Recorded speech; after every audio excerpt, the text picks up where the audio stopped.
Hi, in this video I'm going to show you how to get started using RStudio so that you can create homework documents and do the work in the course. We're going to start here in Canvas under Getting Started, and I'd like you to go to Practice Homework Files, start here, and click on the Practice Homework Markdown file, and that will download the instructions file that you'll need to complete the homework assignment, the practice homework. So you just click on it, and it gives you some choices, and you really don't want to open it.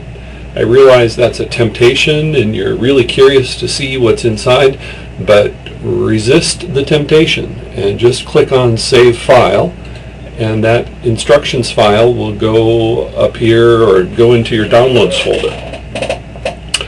Next, click on the lower right Next arrow, and at this point there's a link to start the video that you're watching, and then a link to getting logged into RStudio. So let's do that. Let's get started.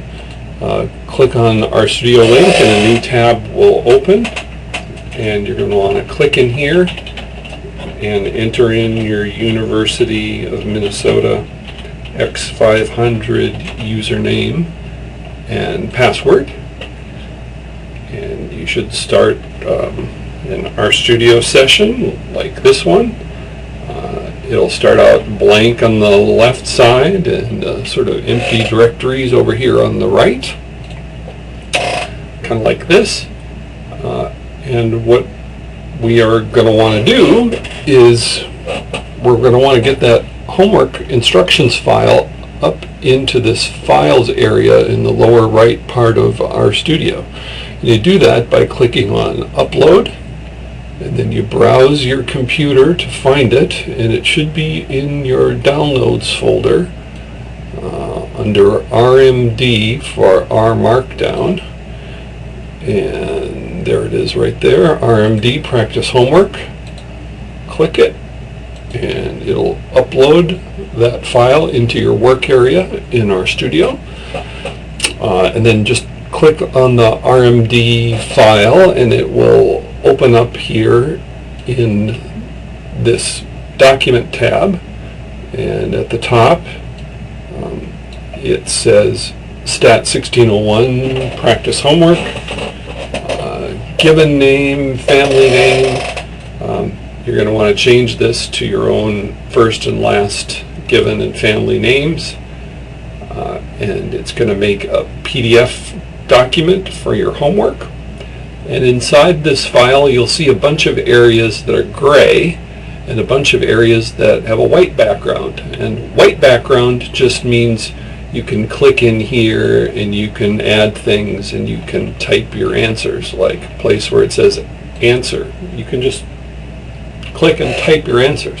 Gray areas are pieces of code that the R statistical software will run and execute commands and perform analyses and make graphics. And you really don't know enough right now to do anything constructive inside the gray areas, so you might just want to stay the heck out of the gray areas for now and just do your typing in white areas. So I don't know, to get started, maybe let's edit this document a little bit. Let's change given name, let's change that to John, and let's do family name like this, Anderson, and this will be the title of the document. John Anderson is the author, and we're going to make a PDF when we're finished. Now, in order to execute all of these commands that are in here, there are some extra bits of code that you're going to need to add to the RStudio environment, and these are packages or libraries like we see here in line 15, 16, and 17. it says we're going to need the knitter package and the open intro package and the ggplot2 package. And those don't come automatically installed. You have to do the installation. And so how you do that to get this ready so it will execute correctly without errors is you go to this lower right panel in RStudio and click on the Packages tab and click on Install to add them. And we're going to type in the ones that we want: knitter, and then a space, open intro, space, ggplot2, and then we'll just click on Install, and those packages will install into our environment. When those things are finished installing, let's go back to your little tutorial here, and it says that there are going to be some other packages you're going to want to install, so you might as well do those now. Here were the knitter, ggplot, and open intro packages. Just below here there's another long list of ones you're going to want, and so why don't you just grab those, copy on your keyboard, copy, and then go over to RStudio and do install again, and paste that big long packages list into this window and click on Install. Now that'll take a long time to install, maybe 5 to 10 minutes to install all of those pieces of code. But once they're installed, you probably don't have to ever deal with them again. Once that's all finished installing, go back to our little tutorial, and it'll say down here in the bottom, when you've finished installing these packages, click the next arrow to go to the next part of this tutorial. So let's do that. And it reminds you that you need to have your RMD file on your computer and up in RStudio. We've done that. We've uploaded the file to RStudio, and so now we're going to do some processing. We're ready to do that. So over here in RStudio, we could just click on this knit button, and it'll process and integrate the typing that we have in here with our code, and we can look at a formatted document a little bit more carefully. So let's click on knit. You can see down here that it's processing, and a document opens up that has the title of Stat1601 Practice Homework, John Anderson, and you will notice that it has some typing here about getting started, and then in problem 1 it says that we're going to be using some AAUP, American Association of University Professors, to study salaries, and we see a big printout of summary statistics. Well, where did those come from? Well, back in the R Markdown file, here is the heading that made problem 1. If you look, there's a little subheading right here, problem 1, that came from line 42, the triple hash marks to make a heading in problem 1. It talks about the AAUP dataset. And in the commands file, you'll notice that in line 52, we read in the American Association of University Professors data from a data file out on the internet. This is a piece of code that goes out onto the web and reads in the data file, and it puts it into an object called AAUP DAT, and then in line 57 we summarize it, and that's what you're viewing right here in this part of the homework processed file, the summary statistics for the different variables that are in that data set. If you scroll down some more, you'll notice that eventually we get to a picture of the distribution of assistant professor salaries, and we get a histogram. Well, how was this made? Well, back in the commands file, you'll notice in line 66 it says with the AAUP data frame or data set, do a histogram of the variable assistant professor salary, and it made the histogram that you can see right here. And so you can go back and forth between the code and the document to see what's going on, so you know how to answer questions. Like on line 70, it says, give your answer to describing the distribution's shape. Use terms and descriptive words provided in class. And in line 70, you need to write a description about what you see in this display for the histogram. So you can go back and forth between the documents and then type your answer. The other thing you could do is just process each one of these gray code pieces in order, just right here in the Markdown file. So I'm going to click on this little green arrow that will run all of the commands that are in this gray area. And you can see that those commands were executed. I will move to the next bunch of code, click the green button, and you can see it runs. Go to this line of code, read in the data, and you'll notice that after I clicked that one, the AAUP data object appears up in this upper right environment tab. In fact, if you wanted to click on the AAUP data frame or data set, it would open in this little viewing window, and you can see that there's a lot of data from universities all over the country. We have all their salaries. We have what kind of university they are, type 1, 2, or 3, and you can close it when you're done just viewing. Let's see, we just clicked on this one that loads the data. Now let's summarize it. And you can see the summary appears right here in the document. You don't have to go out to a new window, which is kind of nice. You may prefer to work this way. And then let's click this last one that makes the histogram. And the histogram just appears right here where you can see it. And then right down here in line 70, you can type your answer. So I'm going to type something. You'll notice it's mostly a symmetric distribution, but there's a little bit of visual evidence that it's skewed to the right. So I'm going to say, this distribution is slightly skewed to the right.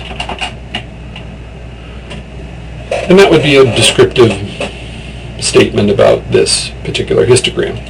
And you'll do things like that throughout this document. You'll put in a guess or an answer for a typical value, for what the spread measurement should be, and you can go through this whole homework and answer it. I'm not going to grade this homework, but I want you to add some kind of answer in places so that you can observe how a real homework will be answered.